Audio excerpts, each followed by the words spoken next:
How's it going, people? Welcome back to Mali Club. Hope everyone's alright and everyone's keeping well. This is just going to be the pickups that I got in November and December. I should have done a pickups video in November, but I've had a few health concerns that I've had to take care of, which means there's quite a bit here for me to show off. And there's quite a variety as well, so it's not just all PS3. In fact, there's only probably about 4 PS3 games here. So I've got PS3, I've got PS4, I've got Sega Saturn, and I've got Super Nintendo and Nintendo. So that will also bring me to my talking topic about what actually happened with my collection from back in 2012 and 2013. So I'll start off with the non-gaming pickup. So anyone that's into their Funko Pops or anyone that's into Stranger Things, you know, this particular one, the first print of it sold out, and then people were scalping you on eBay and places like that, wanting almost £100 for it. I waited and I pre-ordered for the second print of them. So that pop is it's Eddie Munson. I'm not going to be collecting pops a lot, but that is one that I was actually after. So next is the CX pickups. So the CX pickups, I haven't really picked much up from CX, to be fair. I've basically just been picking up just the cheap ones, basically. But I did find Dishonored Game of the Year edition. This has got all the DLC on the disc, I believe, which is why I wanted this one. And the next one I picked up, which finishes the set of it, is just BioShock. These two are complete with the manuals and discs are in good condition. So lately, I've been on a bit of a Vinted kick. I thought Vinted was just for hippies buying clothes. Did not realise it's an untapped resource for games. So I've been buying quite a bit off it, Vinted, and got a few bargains, to be fair. So these two are the last 2 PS3 games I've picked up. Now, I'm a bit gutted because for the price I paid, it was amazing, but they both don't have the manuals, so I will be looking to get the manuals for these. And these are it's Mortal Kombat vs DC Universe. Again, there's no put open because there's no manual. And the next one is it's Mortal Kombat. Now, I had this on 360, but I wanted the PS3 version purely because it's got Kratos as a playable character. So I'll go for the PS4 pickups off Vinted. So I've been scouring Vinted, and most of these I haven't paid more than £5 for. And one was actually sealed for £5, but I had to unseal it because the disc was loose inside, which is a bit gutting. So I picked up Horizon Zero Dawn. I have platinum this. I had it on. I've got it digitally, so this is one I have platinum already. But I did want to own the physical copy. Next one is it's Final Fantasy 15. Again, I've already platinum this, had it digitally, and just wanted it physically. I think I paid less than £2 for that, which you can't go wrong for that. The next, I think I paid £5 for, and it's Marvel vs. Capcom Infinite. This isn't the greatest Marvel vs. Capcom game, but it gets a lot of hate when it shouldn't really get as much hate. I mean, yeah, the characters look wonky as hell in it, but gameplay-wise, it is good. So this one, on my birthday when I popped round to see Retro Kit, he was struggling on a level on this game, so I said that I was pretty decent at the game, so I cleared the level for him, and then it got me the bug. I wanted to play it again. So that is that's the Crash Insane trilogy for the PS4. So there's that one, and then this one is a sealed one. I think I paid £5 for this sealed. But when it arrived, the disc was loose inside, so it was either keeping it sealed with a disc rattling inside, or open it up.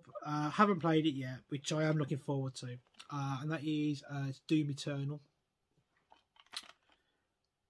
So those are the PS4 games I got off Vinted. Next, 2 NES games. Now, I've been going back into a bit of a retro kick, sorry. And there's certain games that I do want to actually play. And when I saw these two, I think I paid £15 for the both of these off the same seller. So that is Excitebike for the NES. And I also picked up Spy vs Spy.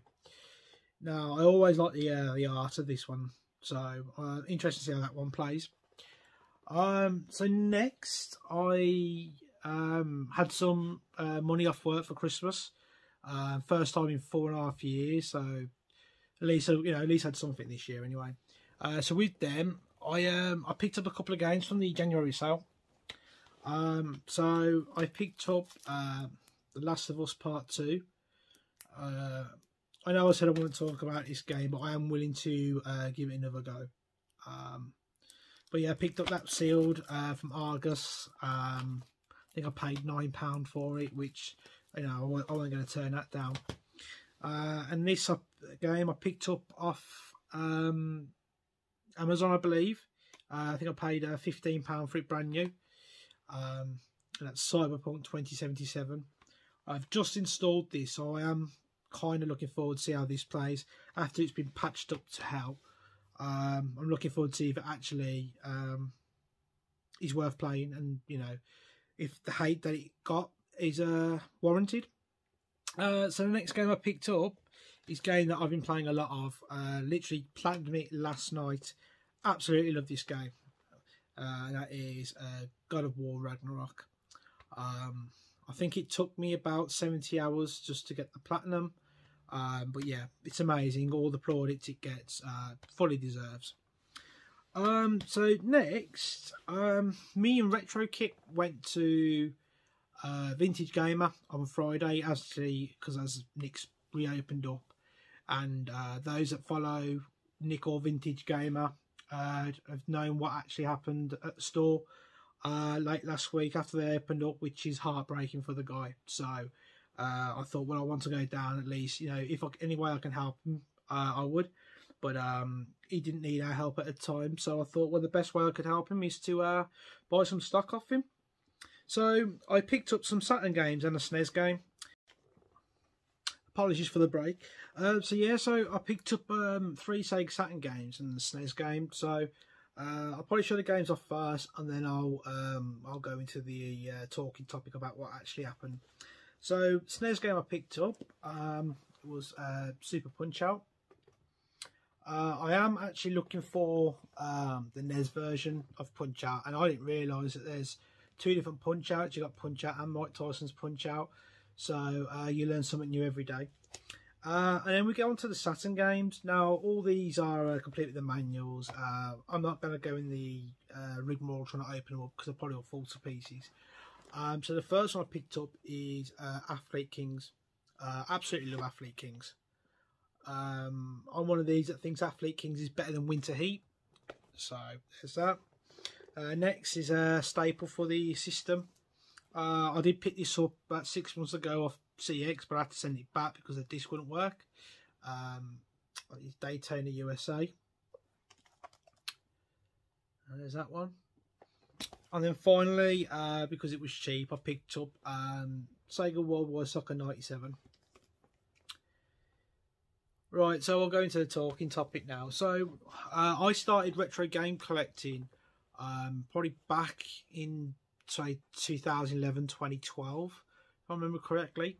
Just scouring YouTube, came across the channel Game Chasers. Started watching it. I thought it was a cool idea of 2 guys going to car boots or flea markets, as they call it, picking up games dirt cheap and realising that there's value in the games. I've always bought and sold games since I was a kid, so it was right up my street then. And I thought, well, I wondered if there's any people in the UK that do it, so I went down the rabbit hole of YouTube of finding certain people that did that. So I was watching people like Pete Tastic, Daz Horn as Deloro, Ocarina Fella, Retro Dave Nintendo, Woodland 37, Cyber Snake, Jay. I was watching people like that. And then I started collecting. So I started collecting for 3 systems mainly. It was Sega Saturn, GameCube, and Nintendo 64. My Nintendo 64 collection, majority of it was boxed, had all box protectors and everything. Saturn collection, I think, had about 63 or 64 games. Had some of the pricey ones as well. I remember I picked up Panzer Dragoon Saga complete with its big box for £100 off eBay. I had put Burning Rangers. I think I paid £80 for that at Diode Arcade. Some of the pricey ones, but I had about 63 or 64 games. I actually written them down on a list, but I just can't.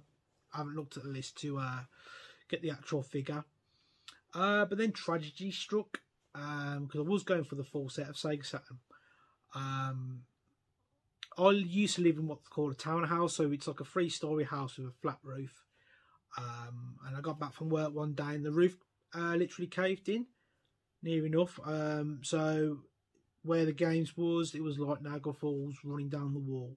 I managed to pull the games away, but I knew the problem is with water and damp in buildings, you know, you can get mould and things like that. And I know with things like Sega Saturn cardboard, it's not the greatest when it's dry anyway. So I decided that I had to get rid of it that weekend. Now, I didn't think of things like putting it into storage. I had nowhere else to move it to. No one had the room for my collection. And me and Retro Kit John, we lost contact about that time because John's like my high school schoolmate. So we lost contact, so I couldn't even do things of asking him can I store it at his, and I didn't even realise that he was into retro games at the time either. So I decided to sell it, and I think I've sold it over the weekend, or I sold it within 7 days.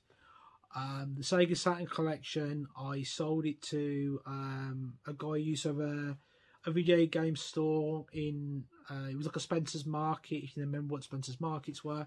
It was a Spencer's Market in Sutton Coldfield, and I think I literally sold the lot for like £1,000, but I just had to get rid of it quickly. The Nintendo collection, well, the 64 collection, it went to Denmark, I believe. I think it was Denmark. I know it was abroad because the seller paid over £100 for posting packaging. When I got it priced up, it was like 99. It comes to £99, and he paid it straight out. And then the GameCube collection went. So I sold all the games, but what I didn't do was sell the consoles. So that's one benefit, that I've still got these consoles that you see back here. Are the ones I had back then. So luckily I still had them. So I always thought if ever wanted to collect again, at least I've still got the hardware. And knowing how much the things like Sega Saturns are these days, it's ridiculous. So yeah, I do have seller's regret about what I did back then, and I was young and foolish, and maybe I should have held on to it and risked it and seen, you know, took the gamble of seeing what would happen with it. But it was, I thought it was either sell it while I can, while it's in decent condition, or risk it and seeing if it'll get damaged. So I took the money. I'm not gonna lie, I took the money. So yeah, I do have seller's regret. Will I ever have that Nintendo, well, the Sega Saturn collection back again? Probably not. I'm not going to be paying, I think it's £650. I think Panzer Dragoon Saga is now, and I've owned that twice. I had it as a child, well, as a teenager. 1998, brought it from Electronics Boutique in Merry Hill. Sold, traded that in for something, I can't remember what, and then I've brought it off eBay for about £100. But that was back in 2011, so it just shows the prices of things these days ridiculous. But yeah, I think Panzer Dragoon Saga is about £650 now. I'm not going to be paying £650 for it. But would I like to start collecting for things like Sega Saturn? Yeah, I would do. So that's kind of a wait and see on that. With the PS3 collection, I'm not going for the full set, but what I am doing is just taking a step back from it and just exploring the other consoles I've got for the time being. Basically, I'll just collect for all systems, really, all systems that I own, and then I'll just go from there. So yeah, so thanks for watching the video, and I just want to take this time to thank everyone for their support for the last few months since I've started this channel. I have been watching a lot of your videos. I've been watching people like Geordie Slasher Gaming, Joe Gaming Girly, Retro Bear, Eddie Rollercall. I've been watching most of your videos. James, Retro Import Game, I've been watching all your videos, but because of the condition that I'm going through at the moment, I find it hard to type and stuff because I can't see out my right eye at the moment. So yeah, so just take this time to wish you all a Merry Christmas anyway, and a Happy New Year. And hopefully I'll speak to you all in January. So take care, enjoy your Christmas. See you later, guys.